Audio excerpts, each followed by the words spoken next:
Welcome to the Employer Content Show, everyone. Part of the Talent Insights series brought to you by Hire Well Before You Apply. I'm your host, James Hornick. Joining me is my co-host from Before You Apply, Nate, blocked by Sales Bro influencers, Guggia. Well, we both are now. So. I know. Yeah. Case the Bloxies. Before we start, check out all of our episodes on HireWell Talent Insights. That's talentinsights.hirewell.com. I don't know. Have you seen it yet? We got our every show we have is on there. We got our own header. It's pretty sweet. So it's quite impressive. People always ask us, where can I see your stuff? And from there, you can link to any podcast channel you want to. You can go to YouTube. You can watch it right there. You can read the transcripts. Yeah. Because what we say on this show really needs to have transcripts. Sure. Amazing. Sure. No, that site, it's really smart, man. It's like a media hub. It's really, I know you've been working on that for quite a while.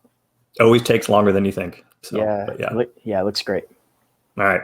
So today's segment, part 3 in our series, What Candidates Want to Know, Technology Edition.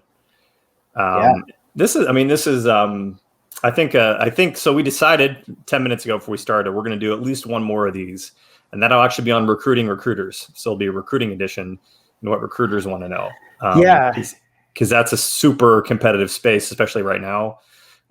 Plus, I think a lot of our audience is recruiters, so it'll be an interesting one. But this one, technology, I know we wanted the first two to warm up with this one, just because it's the tech is always the most competitive thing. So I thought it'd be pretty valuable for everyone out there. So anyway, yeah, I don't know, like if there's, I'm sure there are, but it feels like most companies are tech companies in one way or another now.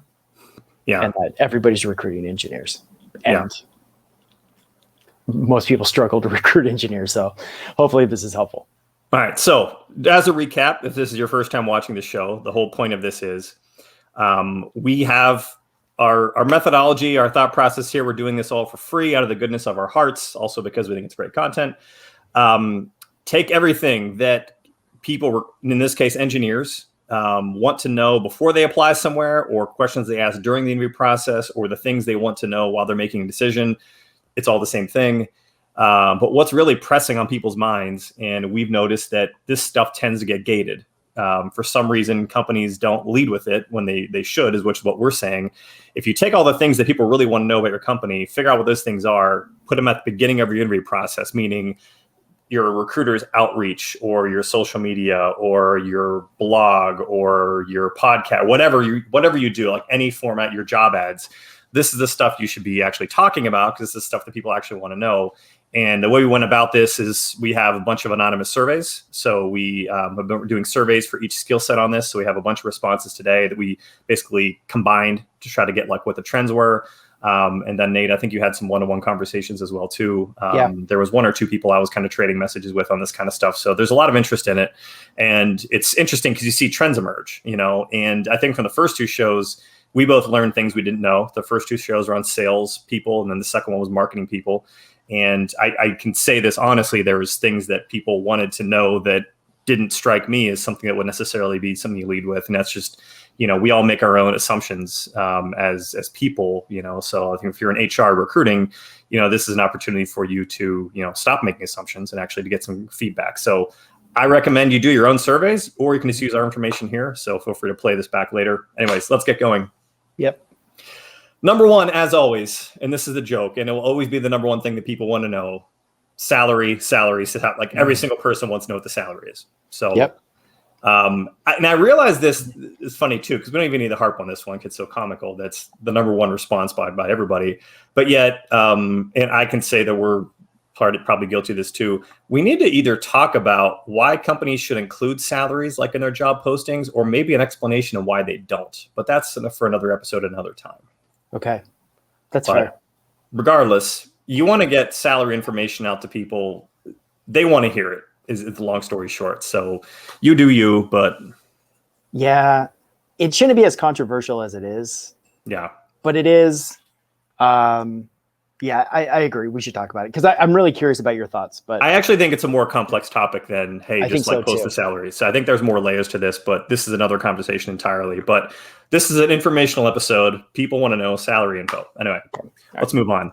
Number 2, also no surprise, and I was actually posting about this today on LinkedIn. Remote. People want to know your remote policy, your PTO policy, your work-life balance. I cannot underscore this enough. This is the number one reason why, in our view, from talking with companies and candidates every day, why companies are struggling to hire. The ones who first are going back to 100% on site, they are having a hard time recruiting people, especially tech people, because tech people have a million options. Secondly, companies that haven't committed yet. So I think at this point we're recording this first week of July here.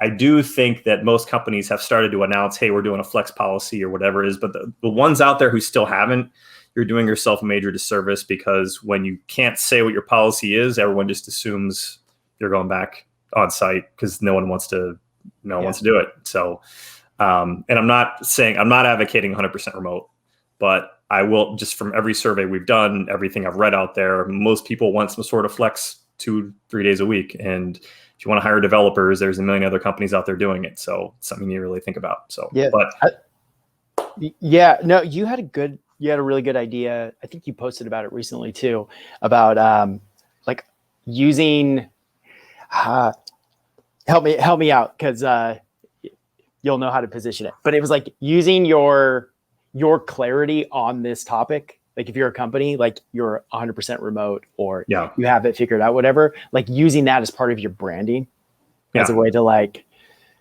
be not the other companies.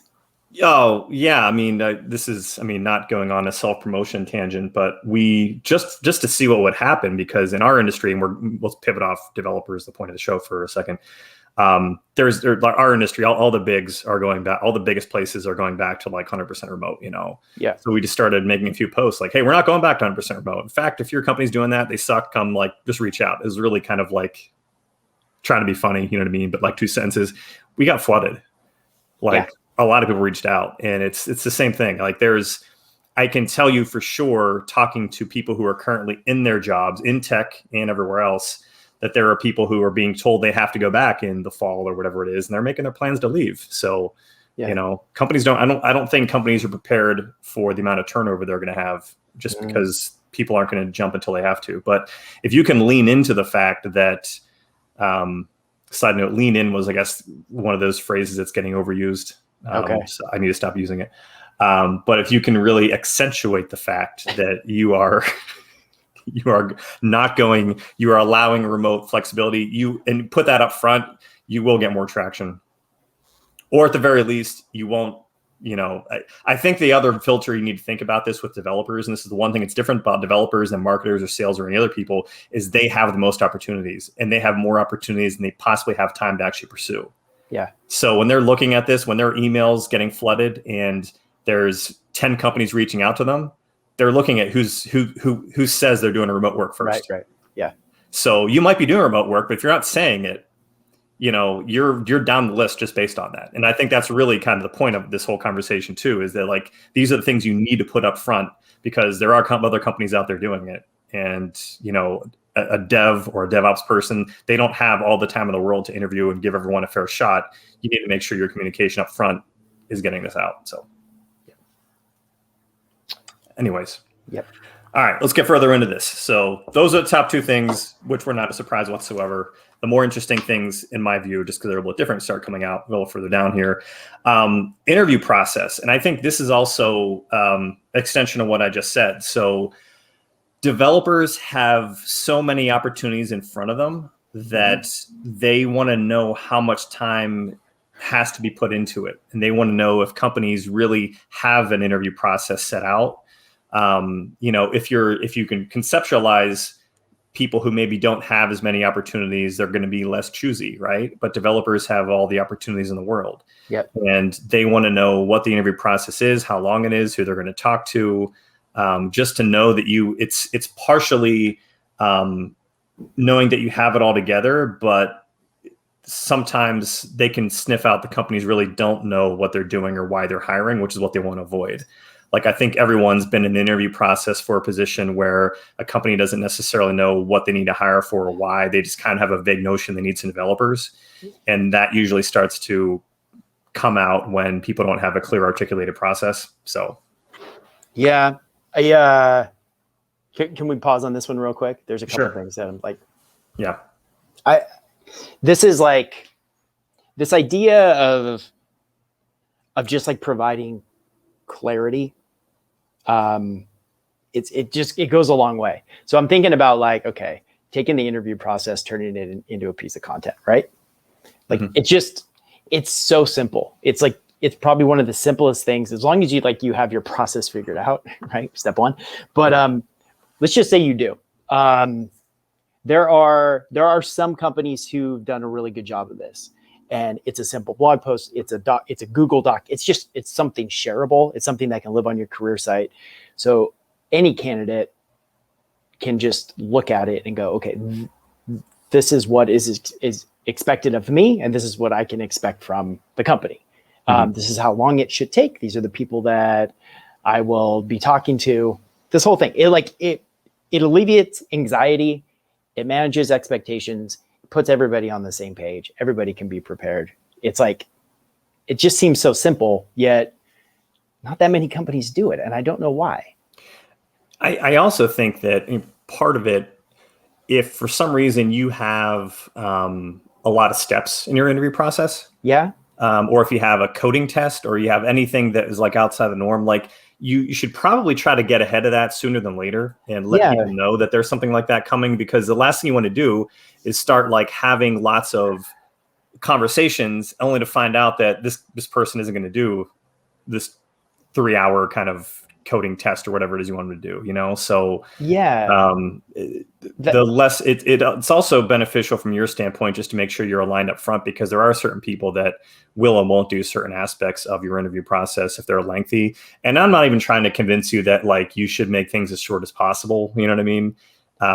That's kind of a different conversation entirely, but just adding some clarity around what the expectations are, because the last thing you want to do is start getting people in who aren't going to actually have interest in kind of going through it, or maybe they would, but they have some questions they're going to have to get out of the way first. Meanwhile, they're already getting through the process other places faster. And, Well, yeah, I mean, this is like one of those DMs that, I got into. I had an engineer who just reached out to me. He follows my stuff on LinkedIn. And so he kind of knows the things that I talk about. He said, hey, this might be, fodder you can use for one of your posts about like what not to do in an interview process. And he just proceeded to tell me that like, he's employed, he's happy at his job, but a recruiter reached out to him with like a salary range that was like where it needs to be for him to consider a new opportunity. It looked like it, compelling enough for him to like start a conversation. He ended up like getting like pretty deep into the process, like had a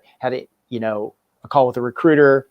He met some members of the team, had I think a call with like the head of Eng, did 2 coding tests. Like he got really far down the road, and then the company went kind of silent on him, and he was wondering like, oh, did they ghost me? What's going on? And then they came back and they wanted him to do like 2 more interviews after that. Yeah.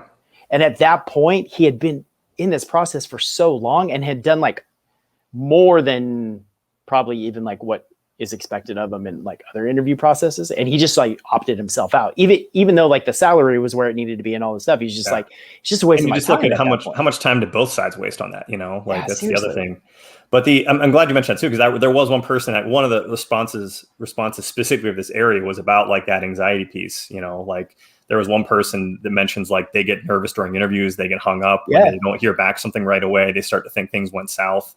And, there is an aspect you're going to have some fall off just because you weren't clear. So, All right. Next one. 4th one. This actually, so I was glad this one came up because there are a few people who mentioned this, but DEI and culture. Yeah. There are a lot of people that want to understand the brand, what they represent, company mission. One in particular, quoting, try to figure out what the company culture is, if they have any diversity initiatives. As a woman in tech, those are important to me. I think in technology more so than other areas, because it is such a classically male-dominated area, and like diversity in tech is been such a hot button issue.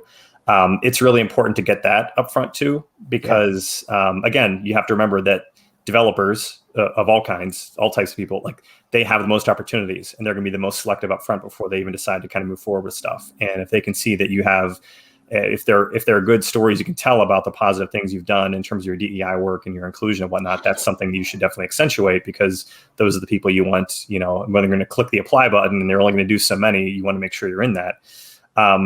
this is also what's interesting too, is on top of this, we've heard that. So we have a whole content group that meets to talk about what we're going to talk about in a lot of our shows. This has also come up a few times because we're pulling this from candidates we talked to, as well as, you know, companies that we're in touch with. Yeah. DEI was so big a year ago. It was like, you know, such a hot topic of conversation, but that's really fallen off. It's not like as visible, you know, when you're on social or anywhere else. And the conversations that we're having is trying to figure out, like, are companies, like, who actually followed through and stayed the course and still have it part of their core initiatives versus which are the companies where it was just lip service. Yeah. And people notice, you know, like, that's where this is not just me saying, like, this is something we've heard multiple times through candidates we talk to, is they're trying to figure out, like, who actually, of the companies they're talking to a year ago, yeah, they were posting about what they were doing and they're really, you know, really excited about it, but are they still? And I think these are important things too, especially if, like, if diversity, in this case, one of the people, you know, woman in tech, you know, these are the things that people look out for. So, yeah, I think this is like that classic show, don't tell, you know, territory that we're in now, where it's not enough just to say it. It's like, we've just grown numb to that. And it's probably like why we don't see it anymore or as much. It's just like, okay, that's like, it's just now common. Like, it's what everybody should be doing. And so now we're like at the point where it's like, okay, like, show me what that actually means. There's a lot of cool, like, content opportunities there too, where you can just, like, without having to come out and say, like, this is what we're about, or these are the initiatives that we have, you can just, like, show what they are and just tell those stories. I think that goes a long way. All right. You ready for the next one? I am. Another thing that came up repeatedly, processes. There was a lot of people wanting to know, like, in this example, what the team consists of personnel wise, how they set up projects. Don't say you're agile unless you're actually agile. Like, developers want to know what your actual processes are there before they even step into the process. So, yeah. Engineering. You had an easy layup for this one. Yeah. Go ahead. Sorry. Engineering blog. It solves this problem. Yeah. This is an easy one. So this is the one where, like, having an engineering blog where what would you say, your head of tech, or even have anybody kind of contribute to it? Yeah, you can. Like, like anybody in that function can contribute. They are, like, no joke, if you invest and you see, like, the long-term benefit of doing this. I mean, there's a couple. There's a benefit of just, like, getting your team to write and, like, share their thoughts and ideas and things they're working on. That's just, like, helpful internally. Mm-hmm. But you know, having that be this, like, external facing asset over time, it can gain traction. And if it gains traction, it could be the greatest inbound recruiting engine that you can have. I've talked to multiple companies where this is the case, because they just, like, see the long-term investment in it. It will solve all these problems. What I like about it too is that a lot of the stuff we talk about, and I think we can admit that some of the stuff we talk about can be hard. You know what I mean? Trying to get your teammates involved in creating video content or doing a podcast, but, like, if you're going to ask your devs to do anything, that should be fairly low touch and fairly easy. It's just, like, write about the cool stuff you're doing from a tech perspective. Yeah. At, like, a reasonable cadence. Yeah. And have different people on the team contribute. Yeah. Like, you know what I mean? It's so write about whatever you're passionate about, like, pretty straightforward. So it is. Yeah. All right, cool. All right. We're going to hit the jackpot here. Cause this is really what we've been kind of, like, saying for the last, year and a half now, or whatever, whenever we have these kind of conversations. Let's hear from the team. Mm-hmm. Everyone wants to know what associates and strangers on Glassdoor think. What's the online reputation? I want to talk to some peers who have been there. I want to talk to people who worked in the past. I want to ask people who are still there, why they're still there. I want to talk to when's the last time interviewers worked there past 6 o'clock, and how often does that happen? What's expected of the role? This one dovetails into the next one, which might go straight into it. If you can clone 1 to 2 people from your current team, who are they and why? So separately from hearing from the team, let's hear from the manager. another one that was big. A lot of people said this one too. Who's the manager going to be? Usually decide if I'd want to join the organization before starting full interviews. My interviews, I want to see like who's in management. I want them to understand how I can help besides from the position I'm moving for. Asking the manager, what made you want to work here and what has led you to stay? So these are a lot of the people either want to hear from the team or the manager or both. And I think this is the biggest home run we've been talking about forever. Like you have to get the team involved. You have to get the CTO involved. You have to get the VP of engineering involved, because this is like recruiters. I'm one of you. People love hearing from you, I swear, but they really want to hear from the tech leaders. That's who they really care about. Yeah. So there's there's different styles here. So you can let's see. When hearing from the team is more about like how they work, what they're working on, like not just like the tactical stuff, but like just like the day-to-day. What does the day-to-day look like? Hearing from your leader is more like getting inside the mind of this person. This is going to be the person that I'm going to be working under with. I'm a smart person. I want to work with another smart person that inspires me in one way or another, inspires me to think different, is like-minded, whatever, however you want to phrase it, but like getting inside their mind. So like you have like thought leadership and a whole host of things that can come from that. I think like CTOs at tech companies should all be building some level of like brand recognition, whether it's on Twitter or it's them doing podcasts or them having their own blog or newsletter or something. It's just like, it's a huge recruiting tool. And then there's all these options. I mean, James, like you just listed off like 5 or 6 questions that people want to know specifically from the team. You could like literally just like interview ICs and ask them those questions. Yeah. I think that talking about CTOs, so this is kind of we'd always have this saying because it's kind of true. When we would talk to companies who just made an executive search or think about executive search, and if your CTO, if you hire a CTO and they can't bring people along with them, you hire their own CTO. Yeah. If you're hiring a leader and they can't bring anybody, they can't start filling some of those gaps. But I think you have to take it kind of like a level further than that.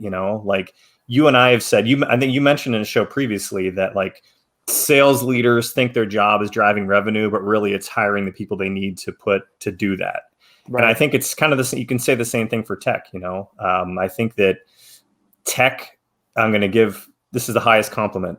Tech people they're savvier job seekers than anybody else because they have to be, because they have the most options. They've been pitched the most. They've heard it the most. And what they've determined after getting bombarded with calls from recruiters and everyone else is they want to hear from the leaders, because that's really what matters. And I think if there's one place where like your CTO should be your best recruiter, I'm sure CTOs don't think of themselves as that. I'm sure that's not like what they woke up, but like if a little bit of time investment from your tech leadership is going to go a long way, because that's what's going to get people interested and on board. Period. Man, yes, I'm so glad you said that. I talked to shout out to Ashley Ratteri. He's a CTO. I did an interview with him. He blew my mind. He's a CTO who thinks in this way. It's like his job first and foremost to hire and build his team's culture. And because of that, he just like thinks about execution differently. Yeah. He's thinking about like building his team's brand and visibility and like all these like short-term and long-term plays that just like turn his team and his function into this like recruiting engine, because he knows like how vital it is to like the health of the organization overall. It's a completely different mindset, and you just don't see it that often, but everything is easier when you have great people. It really is. Yeah. And this is your edge. Everyone's going after the same people. Like everyone wants to hire the best devs. Everyone wants to hire the best, whatever the skill set is. But like your edge is your leadership getting involved and being the people kind of like getting involved in the kind of the sell, the pitch to candidates. You either take advantage of that edge or you don't, and someone else is. That's it. Yeah. So, yeah. All right. So I feel vindicated in this one because we've been saying this forever. I know. But it was the devs who actually hammered it home that this is what they want to hear. So yeah. love it. Speaking of stuff I didn't expect, this is where it gets kind of funny. We did marketing, we did sales, and now we're doing tech. This is the most people who responded. They want to know how the company makes money. Not the salespeople, not the marketing people, but the tech people. Have they ever made a profit? How do they make money? Will I have an impact on the business to generate revenue? Will I be compensated? What's their business model? Will I have an impact on the business to generate revenue? Will I be compensated for this? Like, it came up a lot. Like, it came up. And like, the thing is, I'm a sales and marketer, and I guess I'm in that camp. And yeah, so it was fascinating to me that the tech people, like the stereotypes you might have, completely obliterated because based upon the data we have, we just got more total responses from tech people wanting to know how the money's made. Do you know? Okay, if we think about startups, there's a lot of engineers who've gotten burned, probably. Yeah. A lot of promises, a lot of equity, like building up equity, like it's going to be like some big like IPO in the future, and like all this like inflated stuff that happens at, especially with earlier stage startups. That like this whole like, what's the stability of the company, and like how long are you going to be in business for, and is the thing that I'm part of building like usable? And do people care about it? Like, that stuff has probably just become more and more important as like the shininess of startup world has just like started to like dull, Whereas like salespeople, we're probably a little more accustomed to getting burned. It's just like we understand the grind. I think you have to think of it this way too. And this actually dovetails pretty well into the next one. So, I want to get on this point, but I think it kind of leads in one another. The next one that kind of came up a lot was expectations of the role, right? So, expectations the first 6 months, what things you have planned, why are you struggling? Assume you're hiring me because they don't actually know what they want or need. That one really hit home. How's performance measured? What's expected? Again, need to understand specific projects. What's meaningful progress? So here's the thing. To your point back about how the money's being made and about expectations of the role, every time a business type makes a dumb decision, it's the tech people that have to build it anyway. Or it's the tech people that have to go back and fix it. Or it's the tech people that have to do double work. And that's what they're sick of, in my view. I'm on the outside, but I'm extrapolating here. So kind of to your point, like they want to know the business case, and then they want to know what their expectations are to realize like, does any of this make any sense whatsoever? Or is this like, am I joining a ship where I'm going to be like constantly building stuff that's either broken, doesn't actually solve anything, I'm going to have to do it again, yada, yada. Yeah. So that's my view. Okay. I agree. All right. So those were the top 9, and there was some extra ones here, which I thought were interesting. So because the first question was always like, okay, what do you want to know from a recruiter? Mm-hmm. And the most of the responses we get aren't really specific to recruiters. They end up being kind of like, what's the pay, all that kind of stuff. So, but there were 2 responses. Why they think I should be interested in the job. Show me they've learned something about me other than being a legendary developer. Love that one. Me too. And the other one, who do you think that I know, that I can get an idea, that I can trust you? What do you actually know about me? Are you the Tom Cruise to my Cuba Gooding Jr.? So. Oh man. All right. Neither here nor there. Anyways. Anything else you want to? So there are a lot here. I can do a quick. I threw my notes all over the place, but the quick review as I'm getting away from my microphone. And we'll put this somewhere too. So salary, number 1, everyone wants to know salary. And we'll do an episode on this, I think, at some point in the future, and why that is and isn't being used. Remote, I cannot stress this enough. Everybody wants to know, is this 100% remote? Is it partial remote? They just want to know it's not full on site. But besides remote, I think I mentioned this before, PTO policy, work-life balance, those I kind of lump those together. interview process, have to make this clear up front. They've got too many other things they're looking at. They want to know if this is worth their time. DEI and culture came up. That was 4. Oh, shoot, I didn't number them all. It's fine. 5. That's okay. 5. Processes. 5 Yep. was processes. 6 and 7 were they want to hear from the team and they want to hear from the manager, which is pretty crucial. That's the stuff we've been saying forever that needs to get done.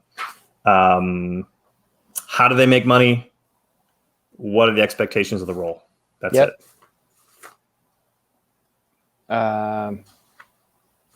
Okay. Do you have anything else you want to cover? I know you had a bunch of notes here, so I didn't know. I do. I have a bunch of notes. I have like a whole list of questions that just need to be answered. Do you want me to run through them? But it's kind of like some of it's repeating what you said. Sure. Okay. What does the company make? How much money will I make? What will I personally do, make, and create? Are the hours flexible and can I work remote?